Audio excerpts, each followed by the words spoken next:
Okay, so this is Tuesday, April 28th, 2026. And I was just talking about the Planes and People Watching manuscript that was uploaded last November, so November 2025. And it's the one that I revised and completed while going through a crisis season in my life where I was unhoused and also impoverished. And so many really good learning lessons. So I think like the major and also too, I kept at the gym. So I was able to afford, so I went on social assistance, and the little bit of money that I had, I was able to afford a very, very, I think the owner of the gym is doing me a favor. He's charging me very like $50 a month, which I think is very reasonable, highly reasonable.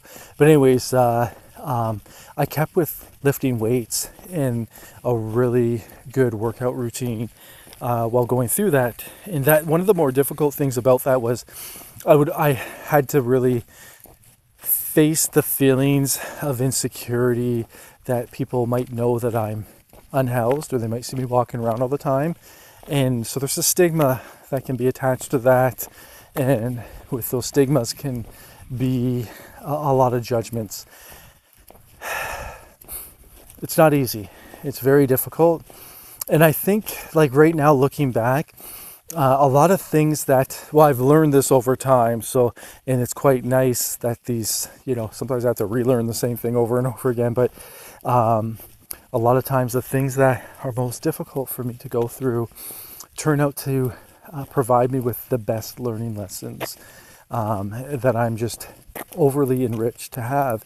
And one of them is I never want to treat anybody as less than me, whether I do it deliberately or indeliberately. I don't know if that's a word, undeliberately, non-deliberately. Anyways, whether I do it deliberately or not. I find like it's like my desire is to see others, achieve the potential that's inside of them. And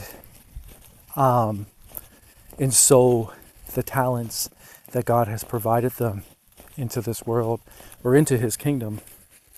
And, whenever there's judgments because of somebody's circumstances, goodness, you can feel it. Even if the person doesn't voice it, you can feel it, and it hurts. But it's up to me to accept myself for where I'm at, accept the circumstances for where they're at, and also to accept people for where they're at. And so if I desire to go somewhere and be somewhere, this is just part of the terrain that I need to navigate through. And, and I did last year.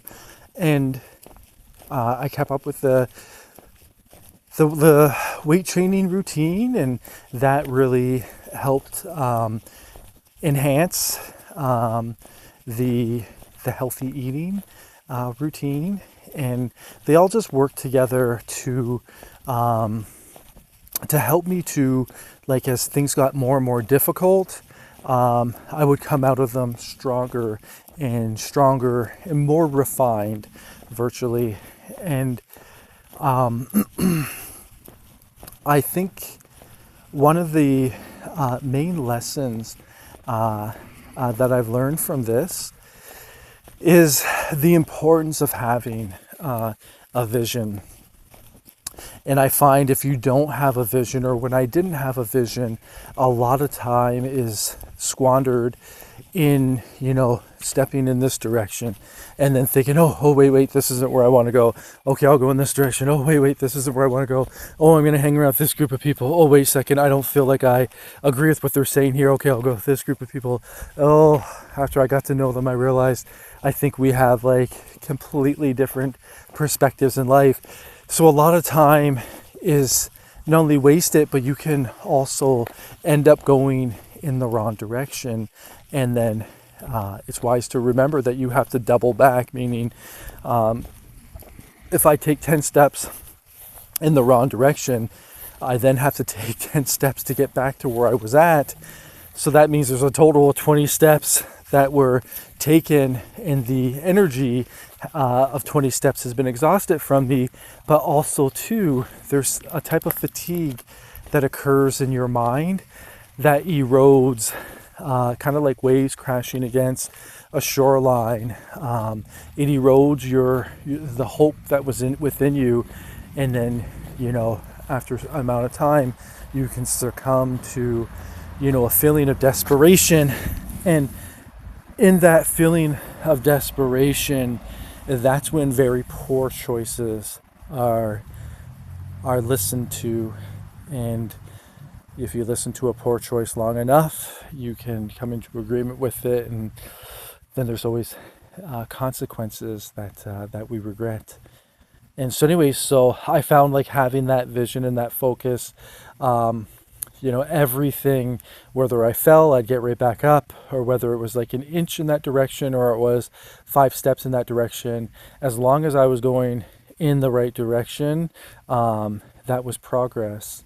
And that was applicable to not just the goal of completing that manuscript and then self-publishing it or making it live so it can be purchased online, but that goal was also in healthy eating, constantly learning more about what I'm eating, and then also learning what works for me. And then outside of that, or on top of that, then learning like how to eat smaller portions and what time to eat, what time to stop eating, et cetera, et cetera. That also went to spending time with God before I went to bed, first thing in the morning when I woke up, and all through the day.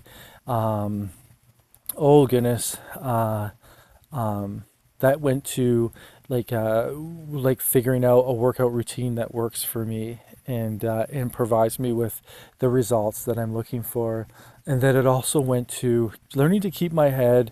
I don't like saying keep my head held high, because I never want arrogance or pride in my heart or my life. I never want to look down at anybody else, but I always want to look at eye level with people. So learning to keep my eye at eye level, or my eyes at eye level with other people. And regardless of, oh goodness, like I find like a lot of my insecurities, I can't put it on anybody else. They're ways that I was feeling inside, and I need to be accountable for that. I can feel these things, but I don't need to consult them.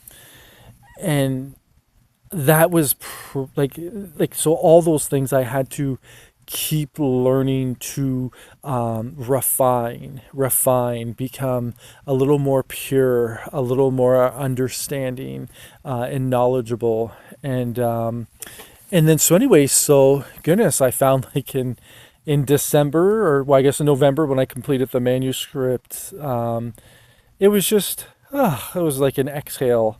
And, but then you build momentum and you just keep going. And by that point, I'd already started working, and then, I needed more hours, and I prayed about it. And then next thing you know, I started getting more hours. So everything worked out quite nice. And now when I look back, I see how things seem to unfold and unravel in a way that was rather fortuitous. And I always like to hold on to this so I can remember this learning lesson, when I'm going through difficult times of difficulty, because during times of difficulty, you want to panic, you want to rush things, you want to allow your thoughts to go too far ahead or your thoughts to go behind you. It's wise just to remember, okay, God took care of that before. And the way it unraveled, like going through it, I didn't really see the kind of like the gradient of like the steady incline. But now looking back, I see it. And even like with the job, one of the hardest things was I lacked so much confidence. I think I'll resume the walk, and I'll do one more video, and I'll talk about the lack of confidence that I had. I've almost forgotten that lack of confidence.